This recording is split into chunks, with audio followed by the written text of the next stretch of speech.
Welcome to the PHLY Eagles podcast on a Thursday high noon. Bo Wolf, Zach Berman back in Studio B. We're talking about the big uglies today, the interior offensive linemen. I know you're ready to talk about hand placement, people moving, all that good stuff. How you doing? Doing great. Excited for the show. Big uglies. It's in the eye of the beholder, right? I mean, I'm big and beautiful as far as I'm concerned. Yeah. So I enjoyed looking at this interior offensive line class and excited to speak to an honored guest about it. We're going to hear from Brandon Thorn, who is, as far as I'm concerned, the preeminent offensive line expert around these days, both in terms of the NFL and in projecting guys from college, evaluating them. So we're looking very much forward to that. Had a nice dinner with Brandon Thorn and Fran Duffy, among a few other people, at the Senior Bowl in Mobile. Just three football guys talking trench play. Yeah, we were all, and it's all three of us sharing our techniques for cooking eggs in the morning. We're all What's sort of technique? eggmen. Well, I change it up sometimes, you know. Sometimes you do the high heat right away, cover it up, let the steam get to it, take it off the heat, let it finish cooking that way. Sometimes people put a little mayo in the egg to scramble it up, a little fluff to it. All kinds of different techniques. Like that. She's shaking her head. I know Julia's famously anti-mayo, but are you only scrambled, or do you do sunny side up? Only scrambled. Get out of here! Come on. What? Did I offend you? Fry an egg, absolutely. Oh, okay. I often prefer a fried egg to a scrambled egg. I had a sunny side up egg this morning. It was delicious. Yeah. Just straight sunny side up. Yes. Okay. You like that ooze? You got a piece of toast you're sopping it up with? What do you got? Not typically. It was just that's what was there this morning. So you just missed the king of the mountain came down upon high. I don't want to. Sat down in the kitchen, and all of a sudden, this is what has been served to me. I was afraid that was going to be your response. Yeah. No. Emily made me a sunny side up egg this morning. Okay. I'm capable of making eggs. I'm not like I can talk to you and Fran and Brandon about eggs. It was just she made an egg this morning. That's all. Because to me, the appeal of the sunny side up egg is you get to sop up the yolk. Yeah, I'm trying to be a little better with that, but yes, it was very. Otherwise, flip that bad boy over, make it again over medium. Yeah, I'm excited to hear Brandon Thorn today. You're really trying to get off the definitely. Mr. can't cook breakfast for himself. That's not true. I can cook breakfast for myself. I did not this morning. That's all. Yeah, people are absolutely outraged over the no toast. I mean, if you're getting a runny yolk, you got to sop that bad boy up. What are you doing, licking the plate? All right. I hear you. You're correct. I will have. You're correct. You're really trying everything you can do to get move out on. of this. Definitely. I appreciate that. What else is going on in the world? Oh, we got Brandon. Let's do it. Brandon Thorn is with us from the jump. Brandon, good to see you. How you doing? Doing good, guys. How you doing? We're doing very well. We are excited to get into all this stuff, and I want to start with a big picture question for you. And we were talking about eggs at that dinner we had, but the other conversation we had was sort of big picture about guards. And it is, you look back at the history of where the best players in the league come from over the past 10, 12 years. And guard is like the bizarro position. It is the position where guys tend to be a little bit older than other positions, and more of them come from smaller schools. Like the Power 5 percentage is a little bit lower. Like all the general trends do not apply to guard. I wonder why you think that might be. Yeah, that's interesting. I think a lot of those cases are college left tackles or right tackles. I think primarily left who just kick inside, to guard. So they're guys who, play well typically, in college at left tackle, but they just don't measure up to, the physical thresholds that typically are there.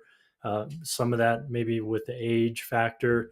Typically, they're very experienced guys who just, are good to very good college tackles, but they just make more sense inside as pros. There's several of those guys in this class, and I think every class that's the case. And I'd say the majority of like really high level guards in the NFL were college tackles. So yeah, when people project them inside, I don't think they should be too surprised, just because the majority of guards really are just they have a similar sort of background.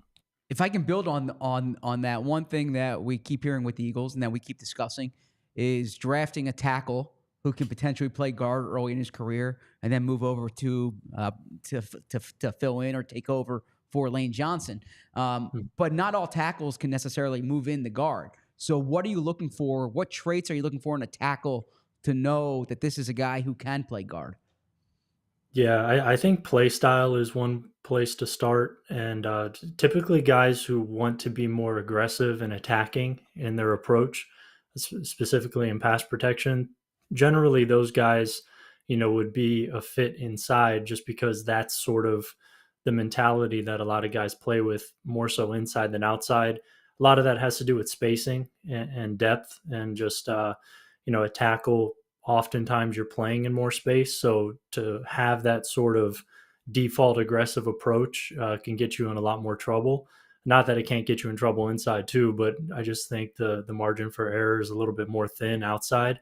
So I think how they approach pass protection and play style is one way.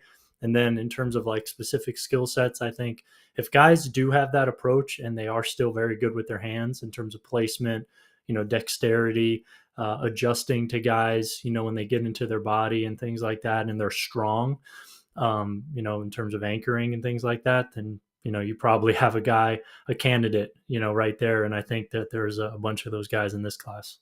So let's sort of get to the class and maybe the process for you first. When you are evaluating interior offensive linemen, what is like the number one trait that you were looking for? What do you care about the most? I would say play strength is the number one thing. Being able to hold the point of attack, create a new line of scrimmage, not get pressed onto your heels and stacked, and get the line of scrimmage reset. So really just having that baseline level of play strength is going to go a long way. And that's a really kind of good way for me to eliminate guys in a sense, or just kind of drop them down past a certain grade. That's one of those things that's difficult to improve, particularly if you're coming from like a Power 5 school, just because, and if you're pretty experienced, relatively experienced, because I think it gets a little overrated when people say, yeah, when he gets to an NFL weight room, just give him time. Well, I mean, oftentimes these guys are coming from weight rooms that are just as good as an NFL weight room. So, if they're very young and inexperienced, then sure, maybe they can mature. But for like relatively experienced older or mid-range guys with age, yeah, if you're not strong enough, then yeah, that's a pretty big red flag. Some of the smaller school guys, obviously they are going to have a big jump from the weight room perspective usually. So there's a little more leeway there. But yeah, I think play strength is a really good kind of fundamental trait to look at for interior guys and offensive line in general.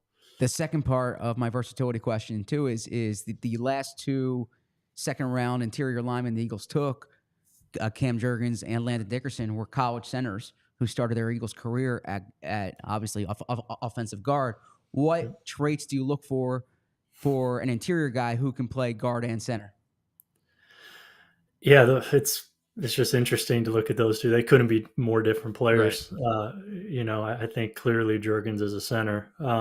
Although he had some good moments there at guard, especially before he got hurt. But yeah, I mean, guard and center, I would say everything that I said about interior in terms of play strength, is typically one of those, foundational aspects of being able to do that.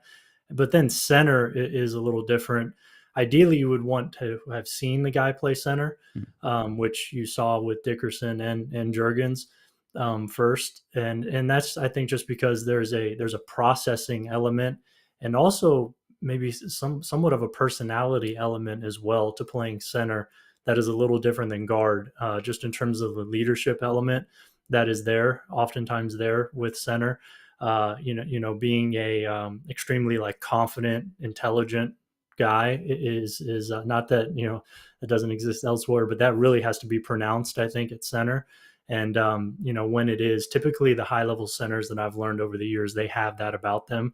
They can really kind of lead a room in a sense, and lead on the field. There has to be an assertiveness there. So yeah, and that's kind of difficult to judge by film, obviously. But yeah, just I think being able to see it on film is a huge part, and then it's kind of easier to project both sides, from there. I know we want to get into these guys, but since we're sort of on the topic, as far as the Eagles, when you know this Jeff Stoutland blocking scheme so well, and we have sort of made the point that like the idea of replacing Jason Kelce and expecting them to just be a top 5 offensive line might be a little bit more easier said than done. But if you are looking for guys for like what Jeff Stoutland wants to do, is it a little bit different than what you would look for just evaluating the player as a prospect for every team in the NFL? Yeah, yes and no. I would say no, because I trust that Coach Stoutland will adjust to whatever he has. Sure. But yes, in the sense that just looking at them over the last 10 years or so, watching what they ask their guys to do, they want a guy who can move at that position. I think ideally, so they don't have to switch up too much, and at least they can keep some of those bread and butter elements in the run game in terms of getting the center on the move. And letting him, kind of lead with his athletic ability, taking good angles, intersecting targets at various levels of the field. And I think you have that guy in Cam Jurgens. I mean, that's he's kind of the prototype for that. So I think that guy's on the roster right now, for center wise. And then guards, I think typically they've wanted bigger guards to protect the center, who's typically undersized. And I think that's kind of a similar dynamic now. That's why I was just kind of, unexpected in a sense to see Jurgens at right guard, just because you have two kind of undersized guys right next to each other. But I don't know that that'll be the case, this next season. Sure. So the obvious question then, and I know we're talking about the prospects, but it's combined into that, is you saw Tyler Steen's film last year at right guard. He was obviously a tackle when he was at college. Should the Eagles be in the market pretty early for someone who can start at right guard next to Cam Jurgens, next to Lane Johnson, or did the film show you enough on Tyler Steen to think this is a position the Eagles can really look at more for depth than for top of the rotation? I kind of lean more so towards the ability to upgrade the position, especially with this class. Not that Steen can't become a functional kind of mid-range to long-term starter. Switching from left tackle to right guard is a tough transition, and I think we saw that in a lot of his kind of positions that he got himself into. It just looked, kind of foreign to him. Some glaring losses, missing guys with his hands, and he's a big, stronger kind of guy. He kind of fits that general mold. But in this class, I think that there's going to be probably plenty of opportunity to upgrade, that position, and, kind of bring Steen along slowly as kind of a depth piece. I think that would be kind of ideal. Or, address it later and then get, a tackle potentially to kind of sit and develop behind Lane too is, maybe an option. But I lean first towards getting that kind of right guard, in place and upgrading that spot. So it seems like the two guys who are projected as first round caliber interior offensive line only guys, not including Fuanga or guys who might kick inside. Graham Barton from Duke and Jackson Powers Johnson from Oregon. How do you see those guys stacking up? And would you think that they would be worthy of, say, the 22nd overall pick? Yeah, I think they're both worthy of that selection, just based on film more than anything. I know there's more questions with Jackson Powers Johnson in terms of maybe some injury concerns, and then he also only did it for 1 year. So that's really, I think, the main questions with him. But Barton and Powers Johnson are two of, I think, 6 guys that I have with true first round grades in this class, and then some like fringe first, high second round grades with other guys who will probably get drafted in the first. So I really like both these guys. Powers Johnson is just a little bit more of a projection, I think, just because of what I mentioned. But to go into him a little bit more, Powers Johnson this year, he just kind of burst onto the scene, 1-year starter, won the Remington Award for the top center in the country. And I think with him, it's just real easy to see the appeal there in terms of, he has high level size at 6'3", 325, 330, high level movement skills, a lot of power, and he's like just an ultra physical kind of guy. So like the foundation is just clearly there to be a high level player in the NFL. It's just everything else, kind of the more nuanced parts of evaluating is going to be the questions there. But great tape. Didn't really get challenged much in the Pac-12. Granted, they didn't have great interior defensive linemen, I don't think, this year. Some okay ones, but they were stronger on the edge this year in that conference. So wasn't challenged a whole lot, but that's kind of a good and a bad thing. Took care of business, and was really dominant this year. And then he went to the Senior Bowl, only practiced a day and a half before he got hurt. Or he actually came into the week with an injury, I believe, hamstring. But a day and a half at the Senior Bowl, he was dominant.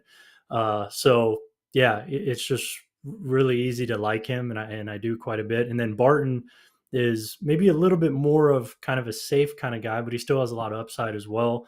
He's a guy who played left tackle. He's kind of in that mold that we were talking about off, at the top, where really good college left tackle, doesn't really look like a tackle, has some discrepancies in pass protection off the edge, but he has all those kind of skill sets that I was talking about and traits, in terms of play strength, really good hands.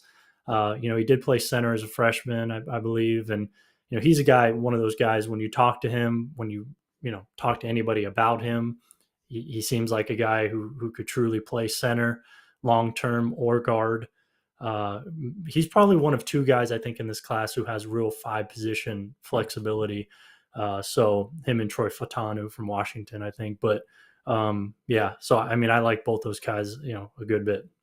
Outside of the top of the class players, is there a guard or a few guards who you think could step in day one for Jeff Stoutland and start? There's probably a couple guys with a chance of doing that who I have like late second, early third round grades, which for us is like potential impact starter or high level backup potential starter grades. I think Cooper Beebe is one guy who's kind of fits somewhat of that mold in terms of play strength. That's his bread and butter. He's kind of, I say, like kind of built like a refrigerator a little bit, very sawed off frame, shorter arms for sure. But I mean, he played left tackle, he played right tackle, and then, played a lot of guard. He's highly intelligent in terms of football intelligence and just mental processing, sees stuff, clear eyes, really processes quickly, and he's really strong. So, and he has 50 plus starts. So it's like he's executed every block you would want to see. And he's done it at 4 or 5 of the positions. He's strong and he's smart. Yeah, he's not going to maybe match up great one-on-one with, the premier 3 techniques in the NFL or nose tackles, in terms of staying in front of them all the time. But he's a good athlete. So, yeah, he's one guy I think who could play, right guard. Potentially Jordan Morgan, although he's going to be kind of similar to Steen in that it would be left tackle to right guard. So, and he doesn't have experience doing that. That's one guy who could potentially do it, but I feel a little bit better about BB there at guard. And then there's a couple other guys I think who have a shot, like Dominic Pooney is also another projection, college left tackle, but I like him.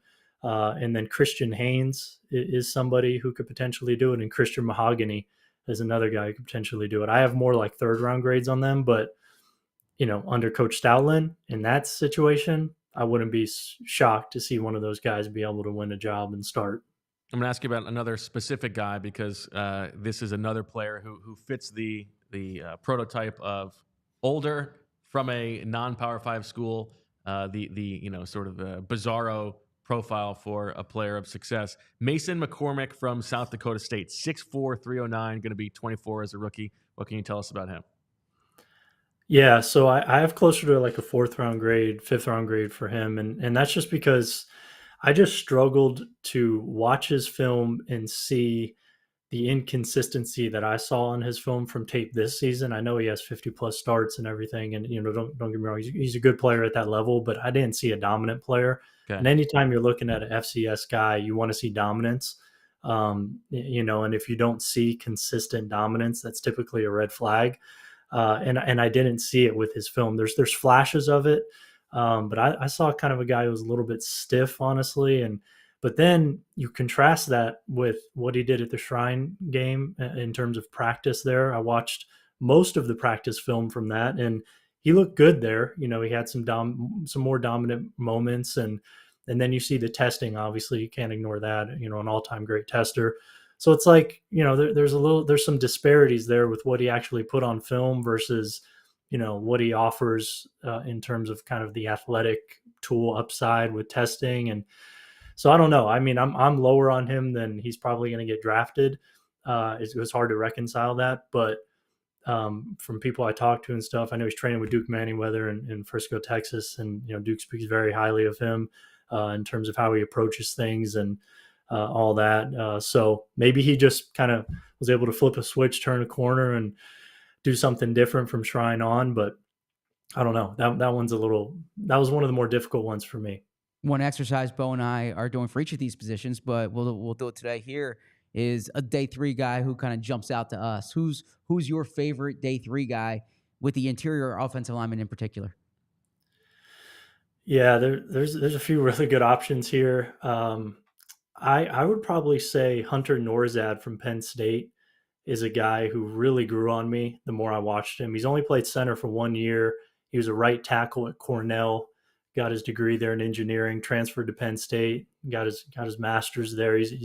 Played center. And James Franklin called him, one of the pillars of the offense this prior offseason, along with Olu Fashanu. And so you kind of hear and read about him, and then you watch him, and he moves really well. He knows how to sustain blocks at a high level. He doesn't fall off blocks easily at all. That's just kind of one of those things that typically translates pretty well. More of kind of like a center only, but could potentially fill in at guard here and there, but he's ideally a center. But just his makeup, background, tape this year against Ohio State, Michael Hall, I thought was good tape. He has a lot of good tape this year. He's a guy who kind of grew on me. He didn't test, so that's one of those question marks. But I think when you watch his film enough, you could see a really good athlete. So this center class has a lot of guys I like, in the day 2, day 3 range. But he's one of the ones early day 3 that I like, as much as anybody. I'm going to ask you about one more guy as a day 3 guy, because as a BO, I am honor bound to I know where you're going here. Dislike the BEAUs. We do not get along, the Bows and the Bows. However, the BEAUX, to me, I'm okay with that. It's different enough, and it's not trying to have this ridiculous pronunciation that doesn't make sense. At least the X, it's a little bit more phonetic. Bo Limmer from Arkansas, do we like him? Yeah, so I'm just looking at my rankings right now. Him and Norzad are basically neck and neck. I just like Norzad's tape a little bit more, but then Limmer, they're very similar, in terms of play style, even build to a degree. So they're very similar sort of players. But Limmer did test, and he tested out of this world in some stuff. 36.5-inch vert, and he's a weight room kind of legend at Arkansas. And I think some of that translates. He's a little bit more lean and kind of angular than Norzad. Norzad's a little bit more compact. Limmer's a little bit more just lean and taller. So he doesn't have quite as much, I don't think, play strength, even though he has kind of the weight room, accolades and things like that. But he's very like rangy and springy in his movements and explosive. He's like kind of a twitched up blocker. So I do like him a good amount. Center only, I think. As well. I'm not sure how much versatility is there to play guard. But yeah, he's a guy, him and Norzad, man. If you're early day 3 and you need a center, you want somebody to at least come in and compete for the job. I think both those guys are going to kind of give you similar things. So, Okay. You know, good. Yeah, this was great. I enjoyed this. Brandon, thank you so much. Tell our listeners where they can read more of your expert insight. yeah, so you could go to trenchwarfare.substack.com and you could subscribe there, support my work, do a lot of different things with offensive and defensive line. And then if you want to read my scouting reports this year, just kind of search in Twitter, Google, just any player's name and Bleacher Report along the offensive line, and I'll have a scouting report on them. So, yeah, those are the 2 main spots. And you know what? I will ask you one more thing, because having been and being a very happy subscriber to the Trench Warfare Substack, I know that you track the high quality sacks and all this stuff. Bryce Huff, a player who has stood out to you in the past. What do you make of Bryce Huff as a new member of the Eagles? Yeah, I'm a big fan of Bryce Huff, and he's been more of kind of a rotational kind of guy. Generally, I think he played a little bit more this year, but efficient pass rusher, highly explosive, a little undersized, but not sure how much you're going to get necessarily against the run, but that's kind of secondary anyway. But in terms of a guy you could put in a wide 9 alignment and just let him go off the edge and just give tackles fits. I mean, he's going to be able to challenge all level of tackle, just because of his explosiveness and his quickness, ability to win all 3 ways. I think, in a sense, a little bit underrated power as well, just because of how quick he is. So he actually kind of reminds me of Trent Cole, back in the day. So I think there's some similarities there, and it's just kind of funny that he went to Philly. But yeah, I just think he's a really good player, and I'm really excited to see him in kind of an expanded role, which we'll see how expanded it gets. But yeah, a lot of juice off the edge, that's for sure. Brandon, thank you so much. Everybody check out the Trench Warfare Substack and the Bleacher Report rankings. Thanks again, Brandon. Yeah, thank you guys for having me. Appreciate it. Of course. All right, before we get going, let's talk a little bit more about our friend Zach at Olipop. Olipop is a new kind of soda. Talk is what we're going to do here about what Olipop brings to the table as a soda, but it's not really a soda. It's good for you. It's going to help that gut health. 2 out of 3 Americans say they suffer from digestive issues, and 95% of Americans don't get the daily recommended amount of fiber. Olipop is tackling both of these issues with a drink that tastes just like soda. My favorite flavor? That's strawberry vanilla. And you can get it at Wawa now, one of the 2 most popular flavors that are available at Wawa. And you know what? We're doing it. You can do it. Olipop, baby. Olipop has delicious nostalgic flavors like vintage cola, classic root beer, orange squeeze, classic grape, strawberry vanilla, cream soda, and cherry cola.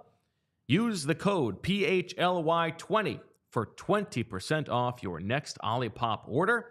The discount only applies to one-time orders, not to subscription orders. Olipop is sold online at drinkolipop.com. That's drinkolipop.com. It's also available on Amazon and 30,000 plus retailers nationwide, including Wawa, Target, Sprouts, Wegmans, ShopRite, and Go Puff. Go get that Olipop.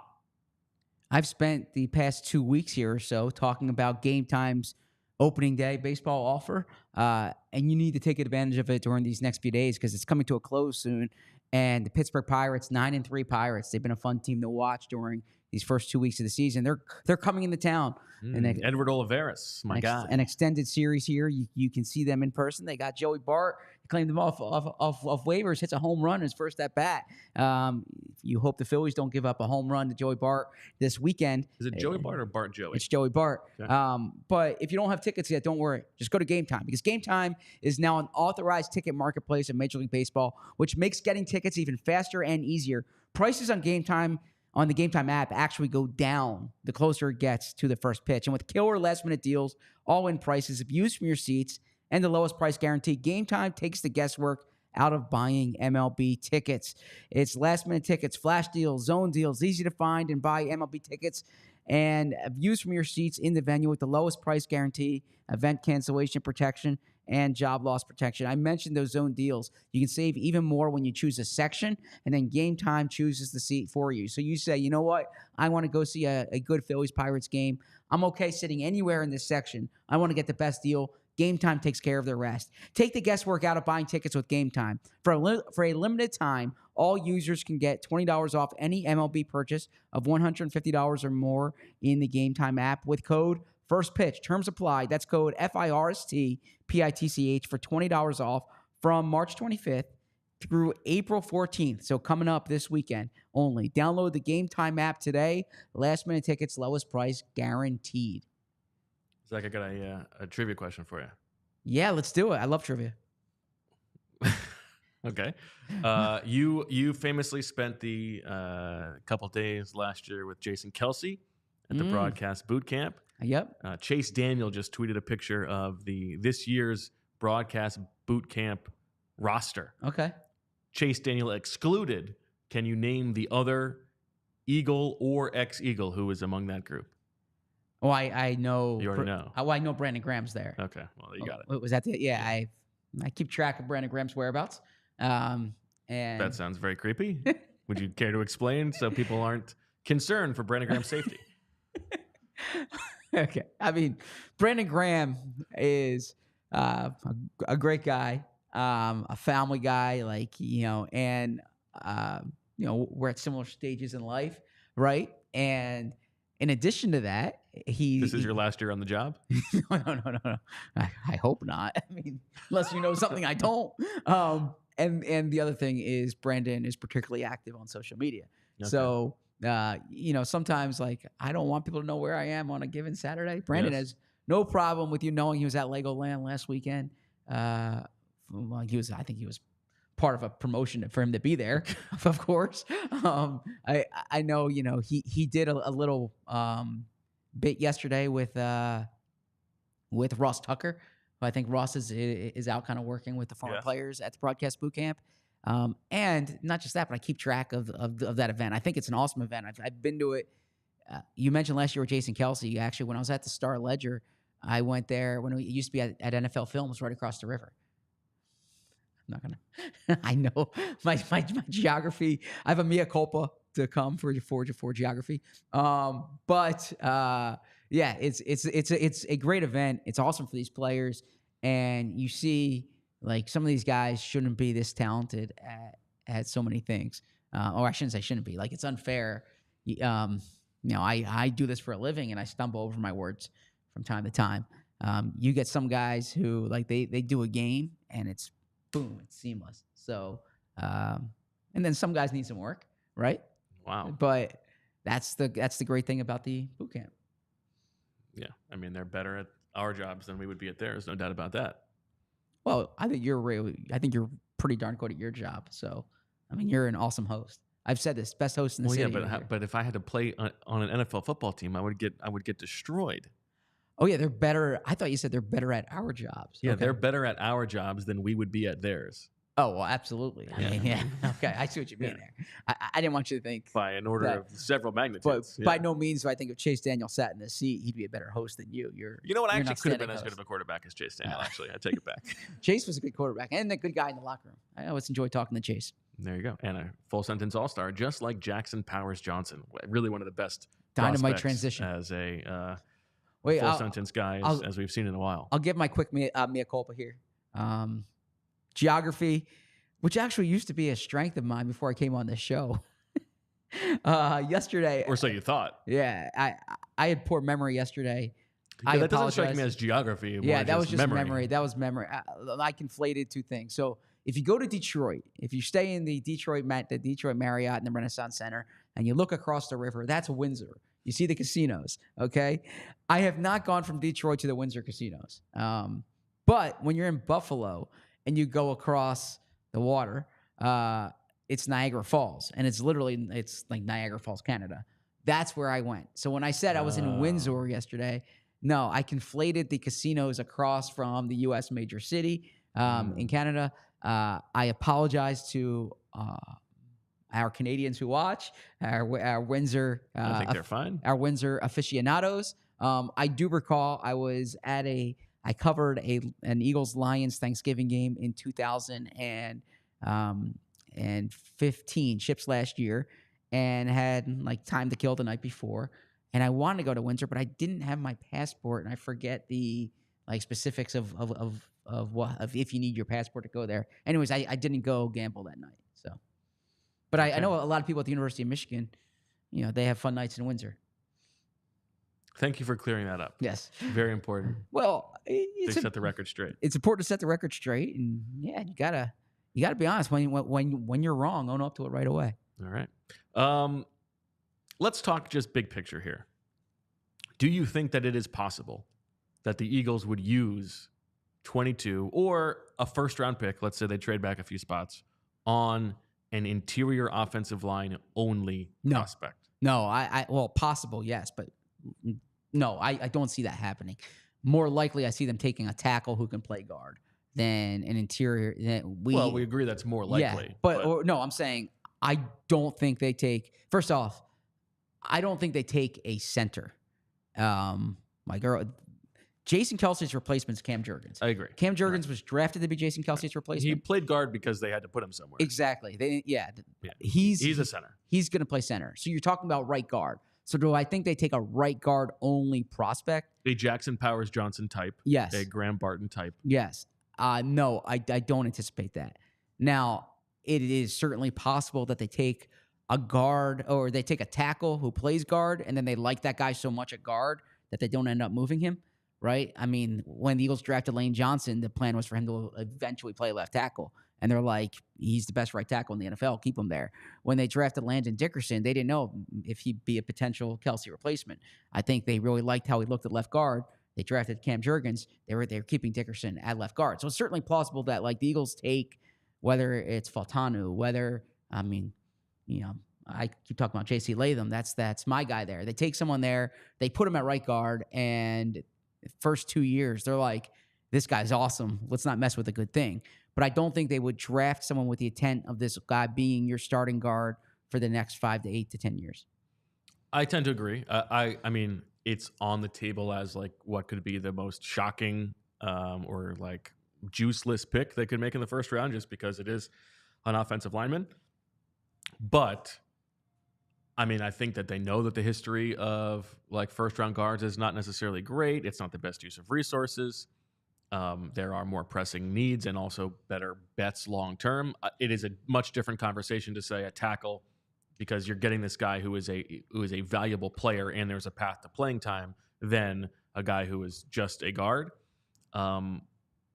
But I don't think that it is off the table as if they don't go, let's say they go defense in the first round with one of those 2 second-round picks. Sure. If the best offensive lineman on the board for them is an interior guy, I don't think that is crazy. Oh, I agree. In the second round, I mean, the last 2 offensive linemen they've taken in the second round were interior guys. Now, this is like another big picture conversation of at some point, like, are you investing too many resources? Is it, diminishing returns because if you've got 4 great players on the offensive line, shouldn't you be able to get away with, having a 4th round pick, a 5th round pick play that position and still be good? And you've got Jeff Stoutland, or do you overinvest and make sure that it's a strength? It's I'm sure a philosophical conversation that they have all the time. I would not love spending a 2nd round pick again on an interior offensive lineman after having done it, 2 of the past 3 years. But certainly we know they care about it. Yeah, and by the way, we had these free agency shows when we discussed what offensive guard salaries were on the open market this year. This is a position that they're valuing in the league, and when you talk about value, you're saying like the average salaries, the high watermark salaries. They're going up at offensive guard. Like this is a position that is becoming more valuable around the league. The same way you're seeing defensive tackles like continuing to get paid. I think I don't want to sound like the cliche. Sometimes you see football analysts who just give like this one general point. and you see, oh, you're trying to protect that interior, pressure because then the quarterback can't step up in the pocket. But you are seeing. Well, that's the thing about Tom Brady, right? Is that the one way that Tom Brady can really get to him is pressure up the middle. Yeah, but from the sides he's going to step up. But if you can get to him up the middle, exactly. then you got a shot against Tom Brady. But my point being that like you always there was a time, for instance, when left tackles were considered much more important than right tackles, and I think now you're seeing that distinction is not being it's not as pronounced, right? There was a time when guards were considered more fungible or at least not as valuable, and I think like high end guards are definitely more valuable now. Now it is a position where you can find replacement level players later in the draft, but the high end, I mean, Landon Dickerson's getting $20 million, right? The top centers. I mean, Jason Kelce was the best center in the NFL, made $14 million, right? That's why when people said like, are they going to play Landon Dickerson at center? I said, follow the money. They didn't pay Landon Dickerson 20 plus million to play center. They paid him that to play left guard. So so I certainly wouldn't put it past them.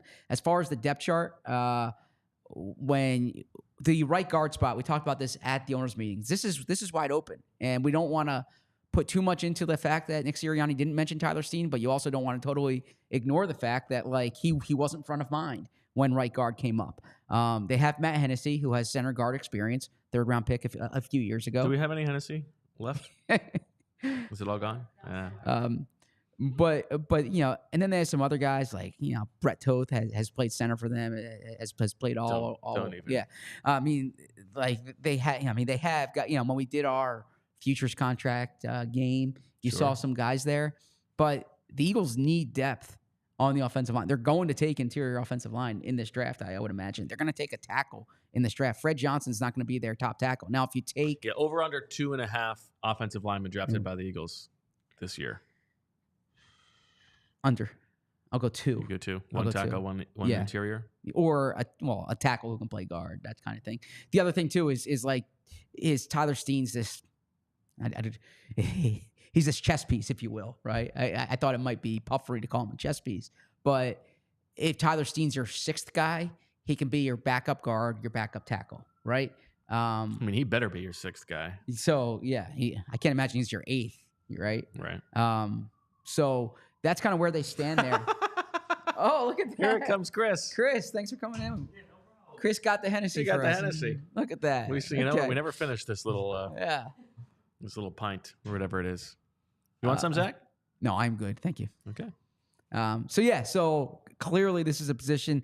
This is an important show to bookmark and watch because I mean they're going to take offensive. They're going to take off. They need interior offensive line help.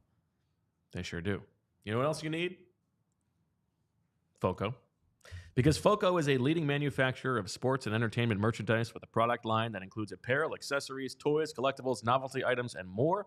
It is the best officially licensed gear for all sports and fandoms. If you're going to a basketball or hockey game or a baseball game or a football game, show off your love with team-branded friendship bracelets. Whether it is hoodies, jackets, beachwear, or even overalls, there is something for fans for almost every occasion. FOCO has hooked PHLY up and provided awesome pieces for our sets. FOCO always has our back for Philly sports, and they have yours too. Get the best gear around by using the link in our description. For all non-presale items, use the promo code PHLY10 for 10% off. And then let me tell you here about I'm pulling this up because this is a good one. We talk about fan travel, and there's so many options. This is a really good place to turn right here. And I want to make sure you know exactly what I'm talking about because it's True Fan Travel. And True Fan Travel is working with the ALLCITY network. I got it right here. Don't worry. Okay. I have multiple tabs. But I want to make sure that you know that True Fan Travel is your passport to the world of sports.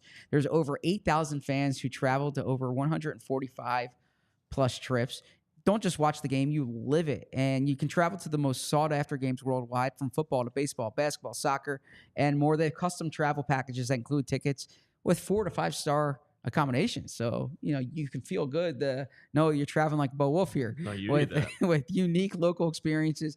And they make it an unforgettable sports getaway. They are a trusted travel partner for professional sporting events around the world. Visit truefantravel.com to learn more and find your next adventure. All right. Yeah, I had it up. Sorry, I was looking at. I was trying to help you out, but you got it. You landed the plane. Good job. No, I was looking at an email when you were. I know you were looking at an email. I saw the email you were looking at. Yes. Sorry about that. I got excited. It's okay. It's exciting. Yeah. Did you like those options? Yeah, much better. Yeah. I like them too. Yeah. I hate being so cryptic here. That's okay. Yeah. They'll know someday. They'll know someday. Yes. All right. Super chat from Jack, who says turkeys on Jurgens is the starting center. I would say barring injury, I would put 100 turkeys on it. Yes, 100 turkeys barring injury for sure. How about with injury? Yeah, I'm not predicting. For week one, let's go 91. Yeah, let's go 51. Really? You calling him injury prone? No, wow. no. I was going with his number. So that's why. Oh, yeah, but you're saying he's going to get. No, I was trying to be banged. clever. 100%. Not predicting injury upon anybody. Okay. All right, Zach. You said yesterday. Yeah, I shouldn't have said that. In not your favorite position to, not necessarily not your favorite position, but you're less confident. Less confident in that. I would, I think I'm leaning on Brandon Thorn here. I'm looking, when I look at these guys, much more at the profile than trying to necessarily trust my eyes. Play strength is the other thing that I feel like you can get a bit of a sense of. I don't trust myself to be like, this guy's got better hands necessarily than somebody else. But can you move people? Mm-hmm. That's something that is important, obviously, and like laymen like us can identify. But who are some of the guys that you like from this interior offensive line class beyond maybe the top guys? Beyond the top of the class. So Tanner Bortolini from Wisconsin. Delicious. Might make some tonight. Tanner Bortolini, who has he's played multiple spots at Wisconsin. Like athletically, there's a lot of things that you like there. When you look at the spider chart, jumps off when I like an athletic center, short shuttle in particular. Mm-hmm. That's the PHLY one, or a big old beefy guard. So this is a versatile player. Thanks to Dane Brugler for kind of breaking down the positions. 13 starts at center, 8 starts at left guard, 3 starts at right guard, 3 starts at right tackle, 1 start at tight end. There are so many levels of important work done by Dane and like helpful things, but I do find the offensive line start breakdown to be one of the hidden gems of the what is one of the great books made every year. Absolutely. So Bortolini is someone who stood out to me based on the athletic profile. And when you're watching a center, there's like certain plays you can see where you say, all right, that guy's different. And he was the center last year at Wisconsin, and you could see that. Now there's a name I'm going to give you here, and this might like be on type to go with a player from the national champions. But if you're willing to be patient, Zach Zinter is coming at a discount. Okay. He broke his leg against Ohio State. C squared. Zach Zinter was awesome for Michigan. He wasn't awesome. He was awesome. Okay. Awesome with a Z. Yeah. Yeah. And was that worth derailing the conversation? No.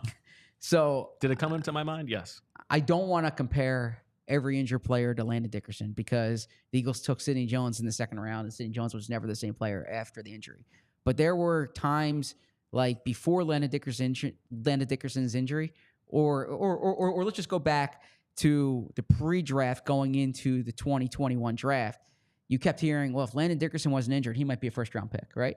And the Eagles kind of thought that way. But if a guy's projected to be back early in their rookie season, how much time are they really missing, right? If you're making an investment for 4 years or more, like the Eagles got a steal in Landon Dickerson. Now it was early in the second round, but they got a high-level player in the second round who started. He was ready by week 2. He starts, week 2 that year. And so Zach Zinter is someone who, if he would have been a third-round pick, a second or third-round pick, let's say, before the injury, and he breaks his leg in December against Ohio State or November against Ohio State, and then you think that he'll be ready to go early in the year, and you can get him in the 4th round, that strikes me as really good value for a player who was awfully valuable at Michigan, was highly productive for one of the best offensive lines in the country. And you just hear glowing remarks off the field too, and real good size profile as well. So Zach Zinter is someone that I wanted to point out for that reason. There's a guy in the chat who was saying he's betting. He says 1,000% that he has more tabs than me. Oh gosh, don't do you do think this. here? No way. Bose tabs make me uncomfortable. Like, All first off, that computer must have the best processing speed of any laptop I've ever seen. Andy Reid's mustache. Go ahead, count your tabs. I will count mine, and you put in the chat how many you have, and then I will tell, and I will write down how many I have.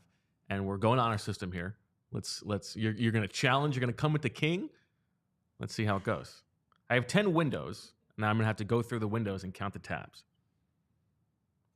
Okay. While you're counting that, I do want to flex on some draft work or some prep work that I did, because you and I split up the positions. Please do. And we were going to talk about Howie's history and interior offensive line.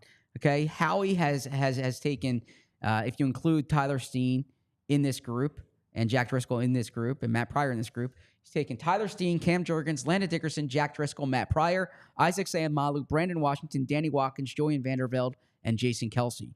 What jumps out, and you made this point when you had some of Howie's data a few weeks ago, is the amount of times he uses day 2 picks on interior guys. Tyler Steen, Cam Jurgens, Landon Dickerson, Isaac Sayamalu are examples of that. Age here stands out. Now, I shouldn't have cleaned up my tabs last night. Now, you pointed this out when you were talking to Brandon Thorn, that this is a position where the guys tend to be older, right? And look, it makes sense. There's not a lot of like underclass guards that come out. You don't see a lot of 21-year-old guards that come out. But if you go based on their rookie year age, so by December 31st of their rookie season, the Eagles have not drafted a guard under the age of 23, or an interior offensive lineman under the age of 23 under Howie Roseman. Interesting. So it's like that's consistent here. So I wouldn't even give you the mean, because Danny Watkins raises the mean, but all these guys are older for the most part, or 23, 24 years old. And Jason Kelsey's like the outlier of outliers here, right? Sub 300 pounds. You don't typically see that. 32.5-inch arms. He had the shortest arms of anyone here, but he turns out to be a Hall of Famer. But they've been, so the age is a consistent thing. Arm length doesn't really jump out. Danny Watkins was kind of the outlier in terms of 34.25-inch arms. Was certainly also the outlier in age. Jason Kelsey was terrific with the broad jump, had 110-inch broad jump. And then we all know how Jason Kelsey ran, and how some of these other, Cam Jurgens, the way he ran jumps out. He had a 10-yard split of 1.71. So those are a few that, but the age thing really struck me, and I imagine that specific to, or that stands out with guards, but it's worth noting here. That's good research. Thank you. Nicely done. I have my number. Yeah. Does it matter? Do we wait? It's actually lower than I expected. What's your number? I have 10 windows. Now, people are wondering about the windows. Part of that is because if I'm working on different spreadsheets, I'm pulling from the beast. I'm putting in, I want to be able to see multiple things at once. So a lot of the windows are 1 or 2 tabs. Then I've got my main window, which has 42. My number's 72. That's actually not as high as I thought. So I might lose. Oh my gosh, 34 windows and 455 tabs for Andy Reid's mustache. Good for him. What kind of processing could you? I bow to you. Well, there are extensions where you can it keeps the tabs in the background not working, but also see Defop Dan McQuaid asking, I'm a Chrome man for now, unless somebody offers me something better. But yeah, so what messed me up with the ad read was I have a Chrome. Good for Andy Reid's mustache. What's he doing with all those tabs? I have a Chrome profile for my all PHLY account, and then I have a Chrome profile for my Gmail account. Yeah, that'll mess you up. So when I'm so I can't see the ad copy unless I open up the other Chrome profile. Yeah, got to fix that. Well, I actually did do some tab pruning last night. So but I still would not have won. So congratulations, nicely done. Who jumps out to you? Andy Reid's mustache. No, that's unbelievable. No, from a guard perspective. I like Bortolini for the reasons you said. Mhm. I like that athleticism. I do like Christian Haynes Okay. from UConn, who UConn bias. Yeah. I told you not a super bias, but who Brandon Thorn talked about. I'm pulling up the centers here. Limmer, I was actually like I'm with Brandon that like I didn't necessarily see the play strength that I would have liked to see. And then Dominic Puny, who we talked about, I did kind of like at the Senior Bowl. Those are my main guys. There was one You guy. liked your guy Cedric Van Prengranger. Yeah, I mean, come on, starting center at Georgia. Yeah, how could you not? That's my type. And he was just Van Pran, I believe, when he was at Georgia. I think the Granger thing came on recently. I could be wrong there. What a name, Christian Mahogany. What a great name. Yeah. There was one player that jumped out to me for a Bo Wolf special that he was so old that Dane didn't even have the age down because of I think it's Keaton Bills. And Keaton Bills. Ooh, another full sentence. So yeah, Keaton Bills. He did his, he did 3 years of a mission in Honduras, and then he redshirted, and then he had a pandemic shortened season, and then he missed 2 games, and then he played 2 seasons. So there's 5 seasons of college football here, and then there's 3 seasons on the mission. So he is someone you would describe as an old. That is an old. Is an old. One more guy for you. I'm gonna get the pronunciation right here. Satawa Lamea. Okay. Satawa Lamea from Utah. 6'4", 319 at Utah. Played right guard and right tackle. Big, strong, powerful man. Some questions about his pass blocking, but that's a player who I also liked watching. Yeah. I was. There were a few guys here who transferred from Ivy League schools. You heard I know. I was saying when he said that the Penn State guy transferred from Cornell, I could see you sort of moving around a little bit. Like Nick Gargiulo at South Carolina. He transferred over from Yale. Okay, so you got some bright guys here in this class. The Ivy League doesn't impress you. No, not on its own. Not without knowing the guys. How many dumb people go to Ivy League schools? A lot. Okay. All right. Fair enough. I mean, there's a number of Campbell Award finalists in the offensive line group because they love soup. No, the Campbell Award it's like the academic Heisman. Yeah. Okay. Before we by the way, you know who was once a candidate for the academic Heisman? Myron Rolle. Yes, Myron Rolle, who I really admired when he was at Florida State. But my guy from Stanford and then Oklahoma last week, Walter Rouse. Okay. Yes, Walter Rouse. So, Mr. Performance surgery guy. Yes, okay. Exactly. So yeah, I when you had the Campbell Award in the college profile, I did all that research actually before the Beast came out. Okay. That's something I like. Okay. And how many of those guys have gone on to really successful NFL careers? I would have to, While you talk, I will tell you the successful Campbell Award winners. Okay. It sounds like somebody's playing some ping pong in there. That's fight music for you. So the Campbell Award winner last year in 2023 was Bo Nix. Jack Campbell won it. Charlie Kohler won it. Bradley White won it. Justin Herbert won it. Christian Wilkins won it. Justin Herbert, okay. Yeah. Micah Kaiser when he was at UVA.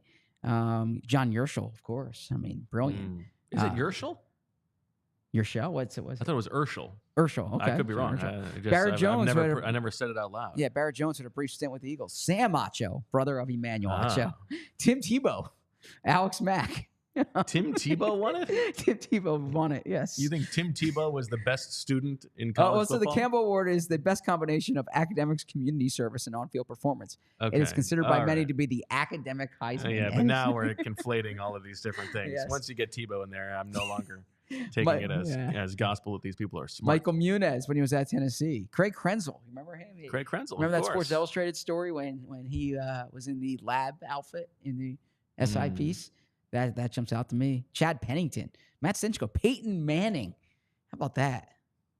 Former Eagles quarterback Danny Hoyer. I'm sorry. I'm Bobby Hoying.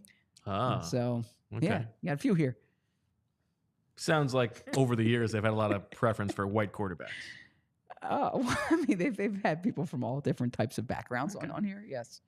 Before we go, Zach, I know that you wanted. I'm going to give you the floor here. I know you wanted to say something. O.J. Simpson has passed away. What did you want to say to the audience? Oh, Bo was not preparing something for O.J. Simpson. Oh, I thought you had lots to say. I thought you wanted to cover the entirety of his life. And no, I mean, I don't know where to go with this one. My condolences to his family. But it is probably my lasting legacy that whenever somebody dies, I get the OJ dead. And what's the tweets. origin story to that? That's gracious. The origin story to that is an ex-girlfriend of mine. Flex. Is that a flex? Yes. It was like her favorite thing to like let people know when people died. And so like we hadn't talked in, which was like after college, we hadn't talked in like years. And then all of a sudden I just get a text, Bernie Mac dead. How much? How are you? What was your response? I don't remember. Oh, okay. But it's been. This is my new favorite hat, only because of what happened yesterday. I told that story on the post-game show from the. I was Patriots walking down the preseason street, game in honestly, Bill. 2019. I was walking down the street, to discuss in that and people were coming out after the Jays game, and I was just doing my own thing, minding my own I business. remember that game. Like I Nick turned around and Foles, goes, "Do struggled you with even that know game. who the I Yankees remember writing are?" this. Yeah. It's a preseason game. Yeah. Oh, really? I remember it as a Nate Sudfeld. I was like, a "Motherfucker, back-footed I could probably floater name their touchdown entire batting lineup." Like. I remember staying in Like, Boston. what are the- Excuse me, staying in I Boston. was talking about this with my friend that I was on my There way you to go. meet up with, and Bernie he looks Mac, at me, he's rest in like, peace. "What are the odds that you That'll know do it more for about the this Yankees episode than of that the guy PHLY does?" Eagles I'm like, podcast. Big show probably tomorrow. pretty We are talking high. Wide Like, receivers. We're gonna have a special guest calling in who may or may not be a wide receiver expert, and the professor Dane is going to join us as well. So a very exciting show for tomorrow. Could the Eagles? Could that be the surprise pick? Could they go like a Brian Thomas at 22? Would that knock your knickers off? There's some Potentially receivers so. that I love. I'm ready to talk wide receivers. I've been waiting Yeah. for wide receiver also, talk I should wear these for the hit. since the college football season. Actually, since last year when we I should had wear my Coach gritty Flynn on, earmuffs for the and I hit, like said, their "Ooh, heads. next year's receiver class." Because I always ask about them, and there's some guys who But isn't every year next year's receivers class? yeah, pretty much. Okay. But man, there's some guys this year who I love. And there's a guy in the second round who I think would be, who's not getting the attention he deserves, and in a different year would go round one. Good tease. Good tease. You got me hooked. Yes. Look forward to tomorrow's episode to find out who that is. Oh. Wait, I just have to say real quick. Sorry if that chat is saying they heard a female voice. We were getting the feed from the Flyers Skype show, so that was not me. That was Oh, they were okay. randomly hearing Oh, nice. hearing Flyer stats. But yeah, they can go check that out later. But sorry about that. Joya, whenever you want to chime in, though. I mean, your Thank you guys. Should we talk Flyers? torch, man. Okay. Come on. Torts, man. Oh, boy. That'll do it for this episode of the PHLY Flyers podcast.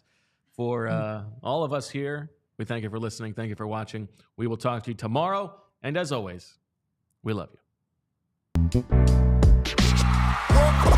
We all silly like the mayor.